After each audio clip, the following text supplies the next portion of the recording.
Сәлеметсіздер ме ханымдар, мына бір әдісті қолданып үйдегі жатқан майлықтарыңызды майынан дағынан тазартқыңыз келсе, осы бір әдісті қолданып көрсеңіздер болады. Бізге бар болған бір үштік кір сабын қажет болады, оны майда етіп турап аласыздар, сосын порошок 2 ас қасықтан саласыз, аз мөлшерде фери өйткені сіздің майыңызды бөліп шығарады. Сосын бізге сода ас қасықтан 2 ас қасық салатын боласыздар. Комит қажет болады. Комитті де сіздің көлеміңіздегі сүлгілеріңізге, майлықтарыңызға байланысты қоссаңыз болады. Мен 2 ас қасық қостым. Сосын бізге қажет болғаны уксусты тоже 2 ас қасықты салсаңыздар болады.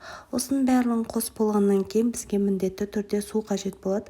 Суды сүлгілерімізді батып тұратындай етіп толтырып қоямыз. Сосын газдың үстіне қойып баяу отта 1 сағат қайнатып аламыз.